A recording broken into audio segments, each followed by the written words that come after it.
Bonsoir à tous, je suis ravie de vous retrouver pour une nouvelle vidéo et comme vous l'avez constaté, avec un nouveau générique, on a fait installer un tout nouveau décor dans notre studio et vous découvrirez d'ailleurs l'entièreté de ce décor lors de mes vidéos avec un invité. En tout cas, je suis très impatiente de vous le faire découvrir, mais vous voyez déjà que derrière moi, certaines petites choses ont changé. Alors ce soir, on revient avec vos histoires paranormales. Je sais que vous adorez quand je raconte vos propres histoires. Vous pouvez m'envoyer vos aventures à silentjillcontact@gmail.com. Je me fais un plaisir de lire vos histoires terriblement angoissantes, de sélectionner celles qui me paraissent les plus crédibles, les plus impressionnantes ou les plus flippantes, et de vous les raconter. Alors avant de rentrer dans le vif du sujet, je tiens à vous dire que cette vidéo est sponsorisée par eBay Club. Alors je ne viens pas vous vendre quelque chose, non, je viens vous apporter une très bonne astuce. Je vous avais déjà parlé de eBay Club lors d'une autre vidéo, donc je reviens avec une deuxième collaboration avec eux. C'est très cool parce qu'en fait c'est une extension que vous pouvez avoir sur votre ordinateur ou bien via une app sur votre téléphone et ça vous permet tout simplement d'avoir du cashback. Alors c'est quoi du cashback? Quand vous faites un achat en ligne ou en magasin via certains partenaires qui sont affiliés et qui sont associés au site, eh bien vous pouvez récupérer de l'argent. Plutôt pas mal, hein. Alors concrètement, comment ça fonctionne? C'est très simple. Vous achetez un produit sur internet ou en magasin en passant par eBay Club. Vous verrez d'ailleurs, il existe toute une liste de tous les marchands qui sont partenaires. Ensuite, eBay Club vous rembourse une partie de vos achats et vous pouvez encaisser vos gains à partir de 10 € sur votre cagnotte. Vous pouvez encaisser l'argent soit via un virement bancaire, PayPal ou bien en bon d'achat. Alors pour la petite anecdote, moi j'ai quand même cumulé dans ma cagnotte plus de 1000 € en quelques mois, donc c'est vraiment super avantageux. J'avais fait une demande de virement et en 48 heures, l'argent était sur mon compte, donc hyper efficace. Alors, il existe une grande nouveauté et exclusivité disponible sur eBay Club, c'est l'achat de bons d'achat, sur lesquels vous avez tout de suite des réductions. Vous pouvez ensuite aller les dépenser soit en ligne, soit en magasin, et vous pouvez cumuler avec du cashback dessus. Donc autant vous dire que c'est bingo quoi. Normalement, quand vous vous inscrivez sur le site, vous allez recevoir de la part d'eBay Club 3 € dans votre cagnotte. Mais j'ai un petit lien de parrainage pour vous qui vous permet d'avoir directement 6 € sur votre cagnotte, donc vous démarrez tout de suite avec 6 €, ce qui est quand même très chouette. Vous verrez que l'extension, le site, tout ça, c'est vraiment très facile à utiliser, ça vous permet vraiment de faire des économies, et quand on sait tous les achats qu'on fait en ligne, ou bien en magasin, ça nous permet vraiment d'économiser de l'argent. Moi, je l'ai fait, ça fonctionne réellement. Je me suis fait de l'argent grâce à eBay Club en achetant d'autres choses. Donc, j'ai envie de dire que quand tu fais des achats et que tu reçois de l'argent, c'est quelque chose à prendre. Je vous mets évidemment mon lien de parrainage dans la description de cette vidéo et puis je vous mettrai également le lien dans les commentaires épinglés. Il suffit de cliquer dessus, de vous inscrire et vous recevrez vos premiers 6 € de cashback. J'espère le début de beaucoup d'argent pour vous. Bon les amis, je pense qu'il est grand temps de passer à vos histoires paranormales, alors installez-vous confortablement, sortez le plaid et les pop-corns, c'est parti. Première histoire.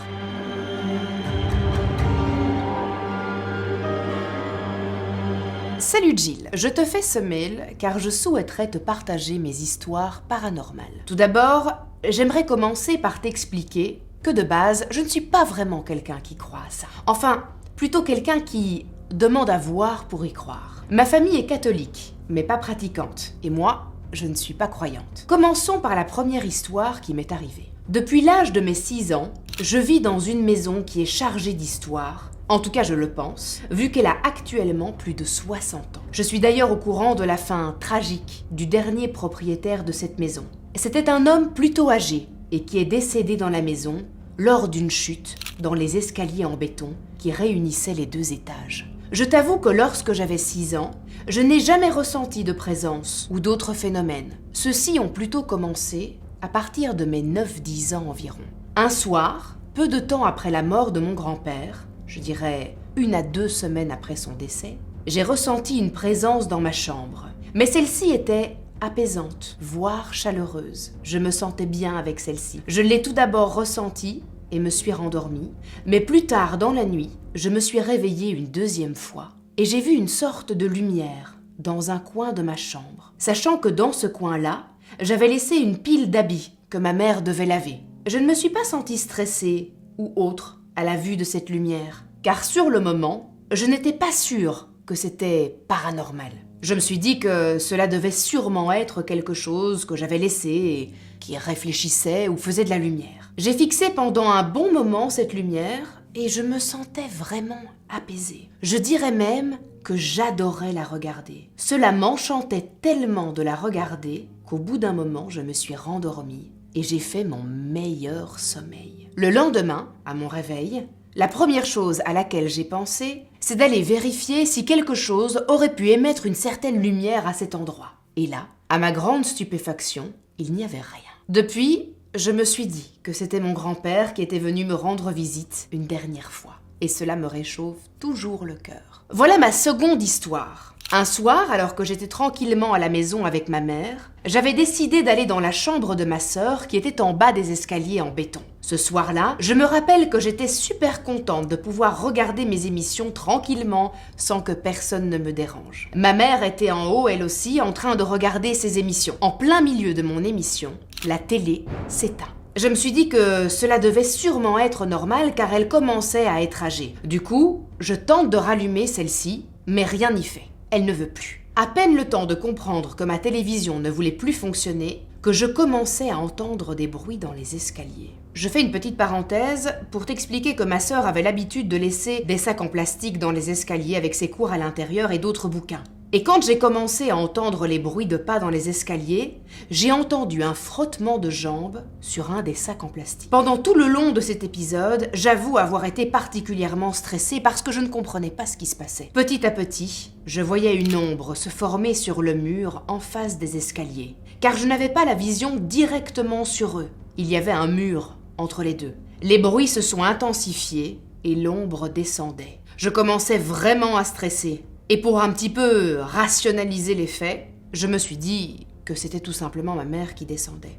J'ai donc pris la décision de l'appeler et d'espérer qu'elle puisse me répondre. Et après un ou deux appels, en criant quand même, j'entendis ma mère ouvrir la porte qui était en haut des escaliers, ce qui me faisait donc dire que c'était pas elle qui était descendue. Quand ma mère m'a répondu, depuis sa chambre, je lui ai dit de m'attendre et je suis montée assez rapidement en ayant l'air de rien, car je ne voulais pas lui avouer ce qu'il venait de m'arriver. Troisième histoire qui m'est arrivée. Me voilà maintenant à l'âge de mes 18-19 ans. Entre-temps, j'ai vécu le divorce de mes parents et pendant plusieurs années, je suis allée vivre chez ma mère.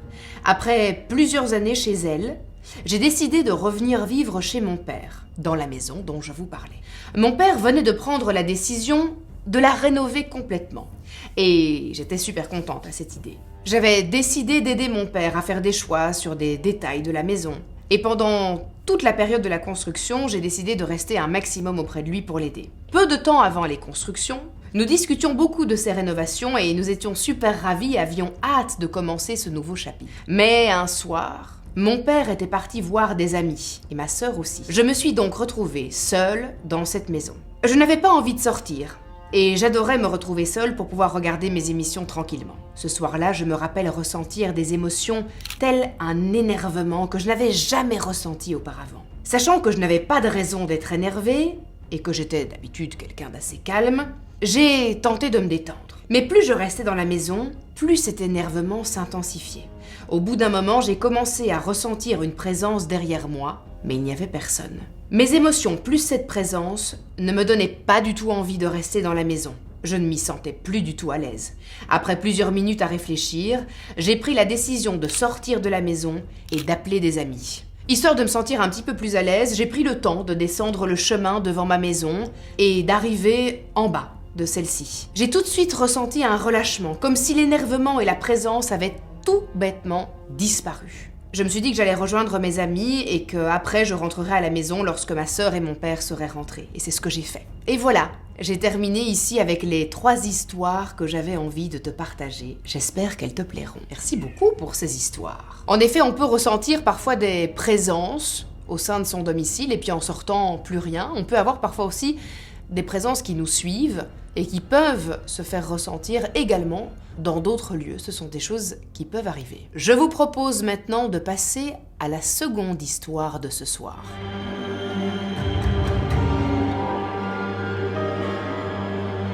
Mon abonnée me raconte qu'elle est originaire du Maghreb, et comme dans tous les pays, il y a bien évidemment des légendes et des croyances qui sont bien ancrées. Des histoires pour faire peur aux enfants, comme celle de Aïcha Kendisha, mais qui sont fausses, car cette Aïcha était une personne bien réelle, qui s'est vengée de la mort de son mari pendant l'occupation espagnole avant de disparaître. De là est née la légende du fantôme. Mais son histoire n'a malheureusement rien d'une légende urbaine. Nous pensons qu'il y a plusieurs êtres sur Terre. L'homme, les animaux, les démons, les Jnouns. Souvent, les gens pensent que Jnouns et démons sont la même entité, sauf que ce sont deux êtres bien différents. Nous pensons que les Jnouns vivent parmi nous, mais qu'un voile nous sépare de notre réalité à la leur. Un peu comme dans Stranger Things. Nous pensons que les Jnouns apparaissent quelquefois, car certains sont envoyés par des sorciers bien humains et qu'ils sont chargés d'harceler leurs victimes jusqu'au point souhaité par le sorcier. Les démons, eux, entrent en jeu pour surveiller l'opération et veiller à ce que les Jnouns maltraitent l'humain bien comme il faut. C'est là qu'on parle par exemple de possession. Mais mis à part la possession, certaines personnes peuvent aussi les voir si par exemple quelqu'un de leur entourage est malade et qu'ils sont très liés à elles. Elles ont la capacité de voir ou d'entendre les Jnouns qui chercheraient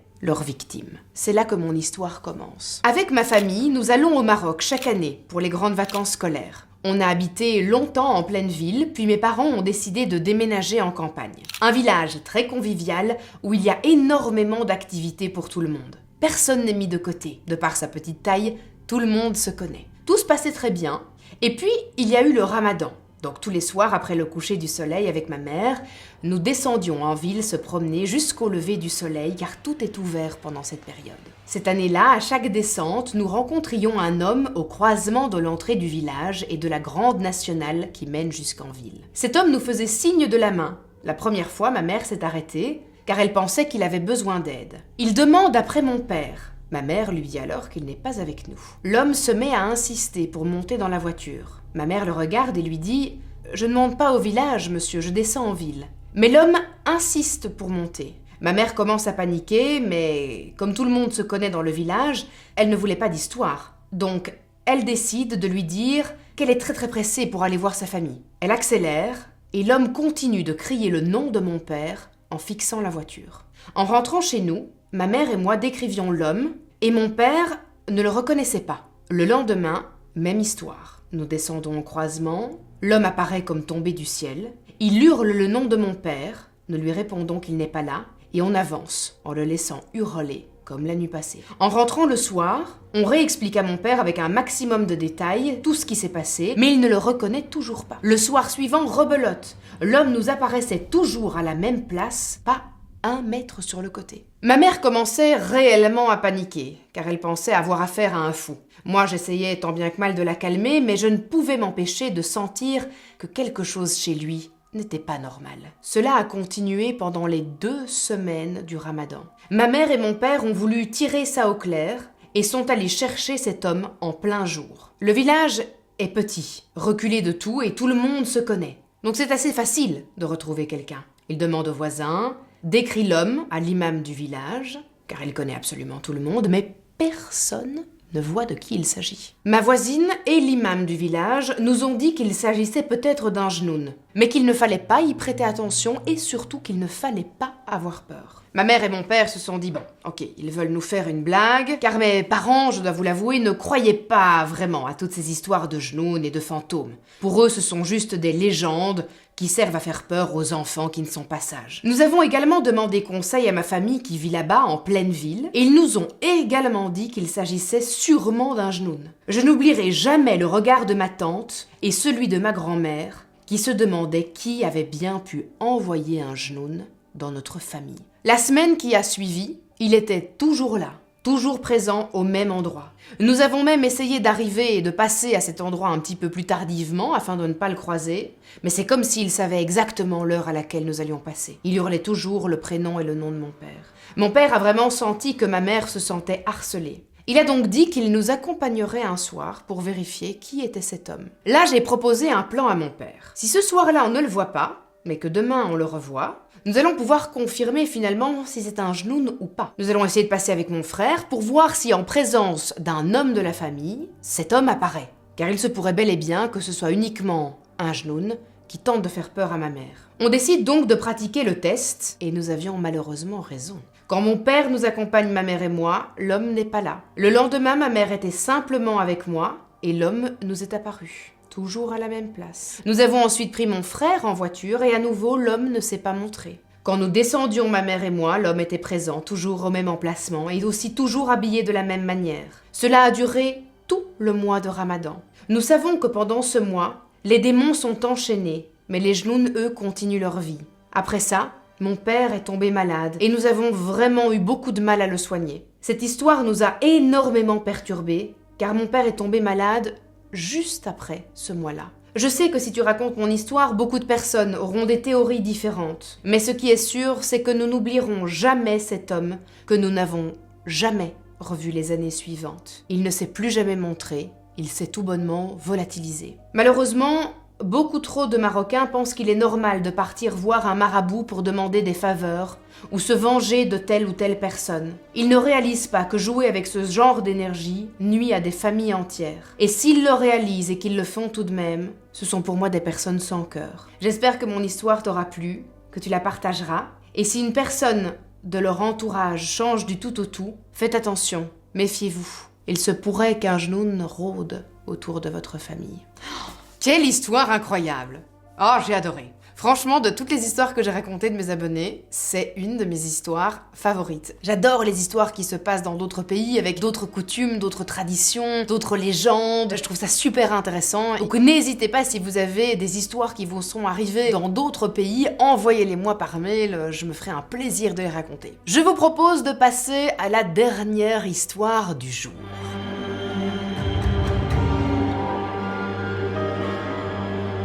Cher Jill, j'ai souvent pensé à t'écrire pour te raconter mes déboires énergétiques, mes interactions avec le monde de l'invisible et te partager mes pires ressentis. C'est aujourd'hui que je me décide enfin. L'histoire que je vais te conter s'est déroulée il y a quelques années. À l'époque, je viens de faire la connaissance de celle qui sera ensuite, pendant plus de 2 ans, cette fille, que nous surnommerons Marie pour l'histoire, détient des dons particuliers depuis sa plus tendre enfance. Médiumité, clairvoyance, forte intuition.